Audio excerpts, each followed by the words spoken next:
Okay, probability statistics, day 5, Bayes' theorem, independent, mutually exclusive events. Bayes' theorem, which we'll talk about in a moment. So independent events, we talked about this a little bit in lesson 4. Independent events are events that do not influence the outcome of other said event. So for example, if I'm to draw a card out of a deck, but then after drawing the first card, I replace that card back into the deck, there has been no change in probability for the second pull if I'm going for the same event. For example, pulling a king out of the deck of cards. All right, so what's the probability I pull a king out of the deck with no jokers? 4 out of 52, okay, or 1 out of 13. If I replace said card, right, whatever it was, say I pulled an 8. All right, there's 51 cards in the deck now. If I put it back, has the probability changed for the second event? No. Okay, so this is put it back. That's what independent events are, if you put it back. Okay, so independent events, the one thing you want to kind of remember here is that the probability of two independent events happening, the first event and the second event, would be the probability of the first event times the probability of the second event. Right, so for example over here, right, probability of A given B, right, that's the formula we came up with on Friday of last week. Well, if probability of A and B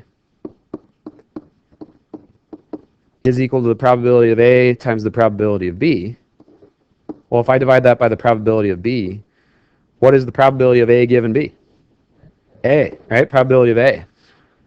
Hence showing you that there's no connection between A happening given B. A happening does not depend at all on B. That's what independent will mean. Okay, so the probability of A given B would be the probability of A because there's no connection to their probabilities at all. Okay, let's keep going. All right, so let's talk about this problem here.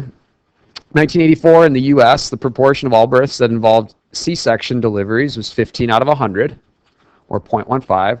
When cesarean or C-section deliveries are done, 96% of babies survive. What is the probability that a randomly selected expectant female will have a C-section and that the baby will survive?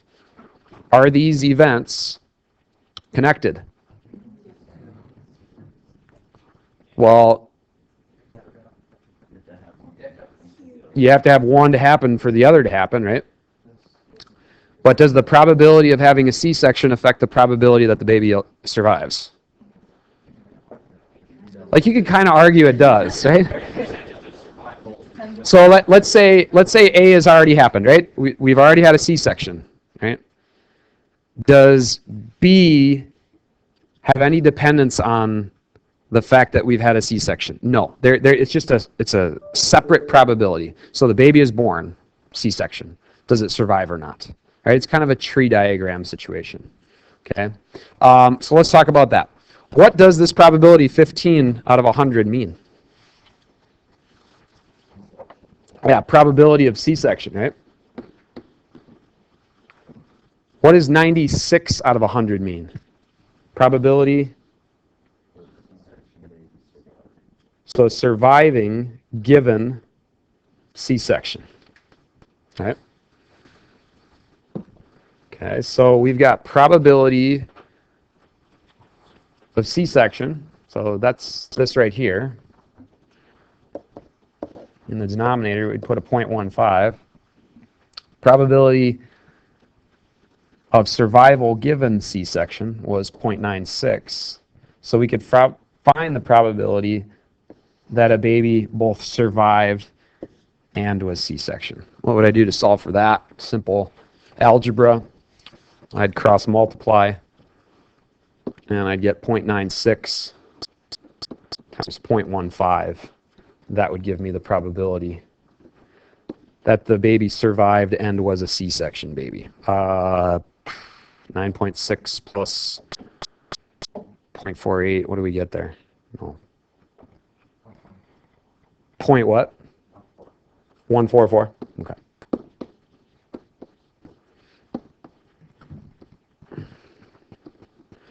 Now, what I would urge you to do is to take the fact that you're in this section, which is going to be independent events, and I would think of it as, okay, child is born, probability that it has a C-section to be born, well, 0.96. Probability, no, I'm sorry, flip it, 0.15. And survives. And tells me multiplication. And we got our answer, 0.144. Okay. Try to keep it simple. I don't like that formula for that reason. However, it does set it up and give you the general idea of why we are multiplying. Okay, so on we move to Bayes' theorem. Does that look like fun? No. Okay, so I'm going to go through a general breakdown of what this means. And then we're going to jump into the application of it, and it'll make a whole lot more sense.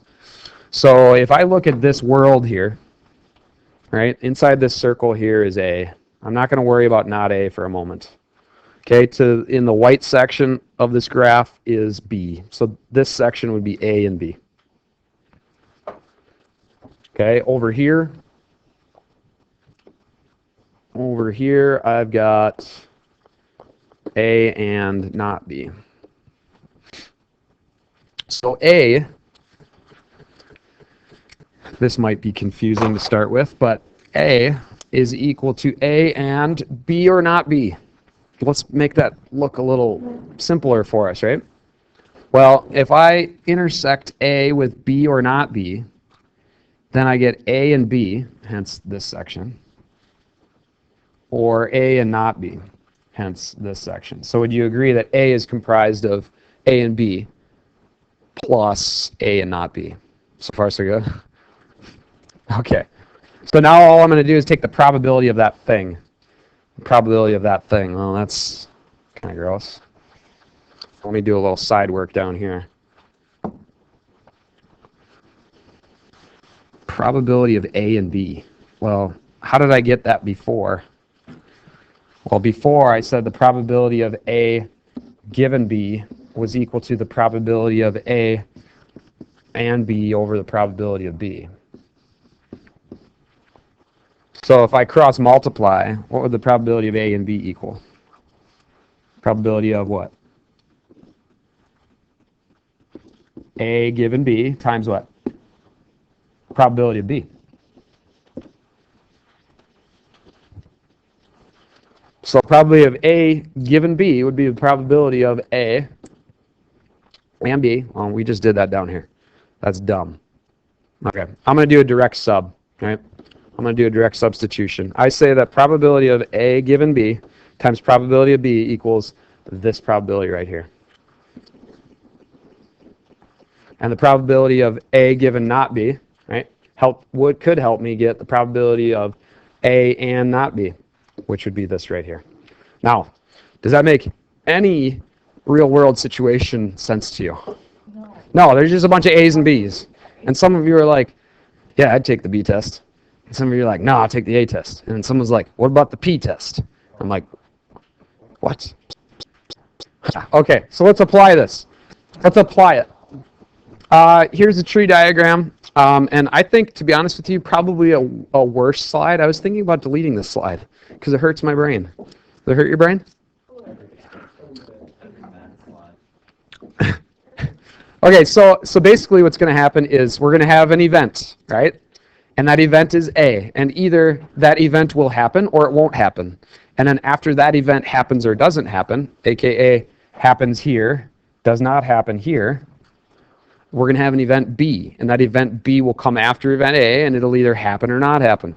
So here would be both are positive, right? Both events happen.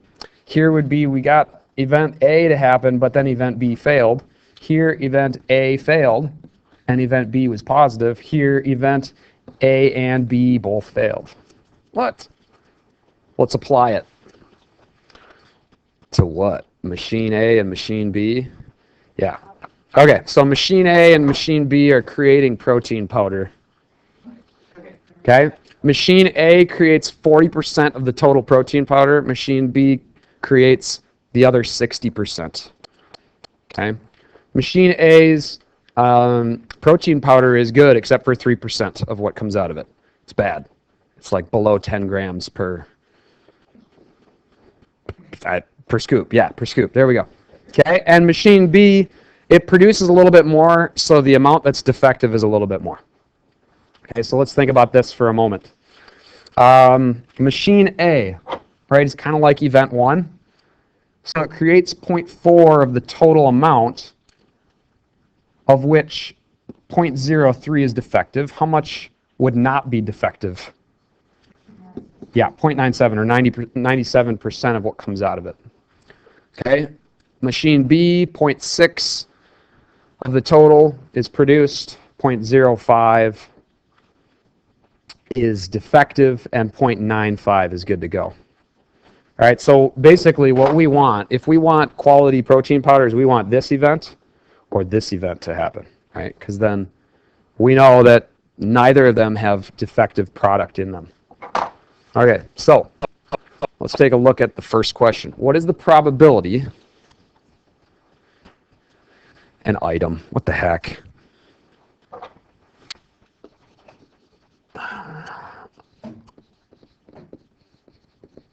Protein is selected at random. Okay. What is the probability that it's defective? Well, we got to think of two scenarios. It's either doing what or doing what else? It's either being defective or not defective, but we want we want defective. We want to know how much, what's the probability that we're going to get defective protein? Well, it can come out of two different machines, right? So defective out of machine A would be 0.4 times what? 0.03. So that's out of machine A, plus defective out of machine B, which would be 0.6 times 0.05. Yes, ma'am. You had a really messy. Luca, you said you have an answer? Point what? 042? Okay, so about a 4% chance that protein is defective. Okay, I'll take that. That's decent. All right, now if an item selected is defective, find the probability that it came from machine B. Now I'm kind of compartmentalizing and thinking, okay, now I'm just thinking of all defective pieces or particles of protein, how many of which come from machine B. So let's talk just machine B for a second. Machine B would be 0.6 times what? 0.05 over total possible protein failure.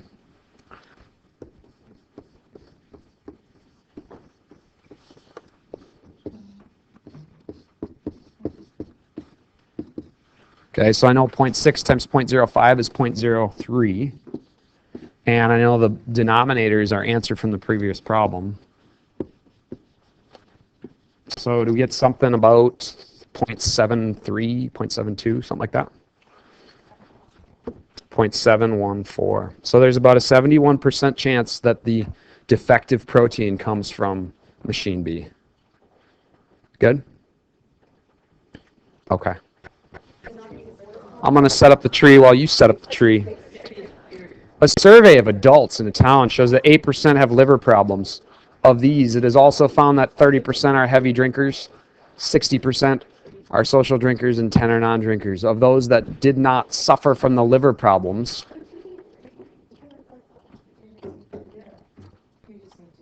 5% are heavy, 65% don't drink at all.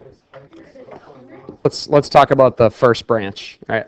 It's either going to be liver problems or not liver problems. Everybody agree? Okay, so let's say the liver problems are up top here, so we'd have a, 0.08?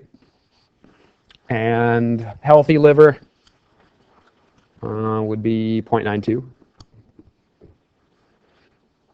I got a feeling we're going to need 3 legs off the other end here. All right. So 30%. 30% are heavy drinkers. We'll put an H there. 60% are social. And 10% are non. Somebody help me with the numbers down here. How many heavy in the healthy? Okay, 0.05, 0.65, and 30 non. Okay. These numbers make sense in the fact that, if you've got a poor liver, most likely you're a part of the either social or heavy group. Most non-drinkers probably don't have liver problems, 10% of them. Or fewer, I should say. Okay, so how would we set up part 1, or part A? An adult is selected at random. What is the probability this person is a heavy drinker? Somebody toss out some numbers here for me. So I want either this route, right? That would be my liver problem heavy drinkers plus my non-liver problem heavy drinkers. And whatever that comes out to would be part A. I want to consider both branches.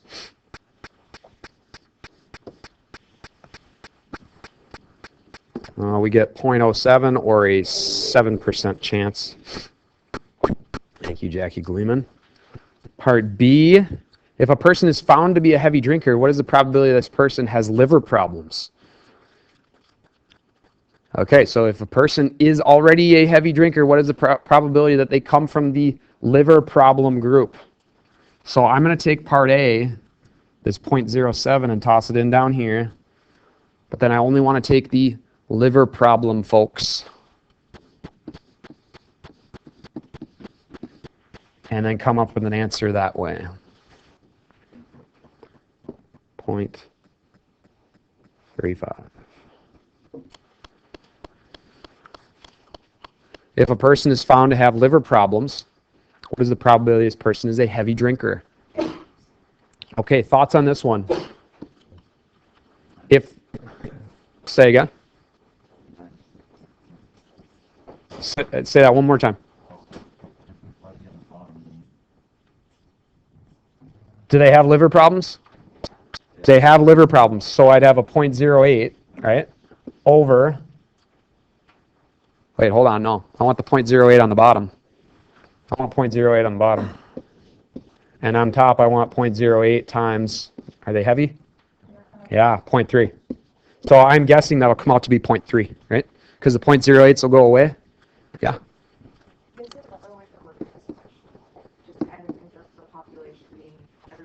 That one way I'd like to think about these problems is take the smaller groups. So we want to know probability this person has liver problems. So we want liver problem non-drinkers.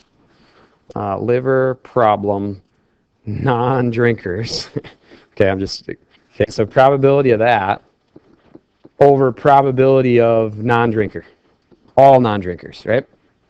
So liver problem non-drinker would be 0.08 times 0.1 over all non-drinkers. So it'd be that times 0.1 plus 0.92 times 0.3. Anybody numbers out there? 0.0282. Anybody else agree? Okay, any disputes out there? Okay, cool. So just a little bit less than 3% chance that a non-drinker has liver problems, which, I mean, that sounds about right? Okay. All right, cool. That's lesson for day 5. Go ahead and jump into those problems and ask questions later. Like, subscribe, comment below. Thumbs up. Add to the extra income. Diapers.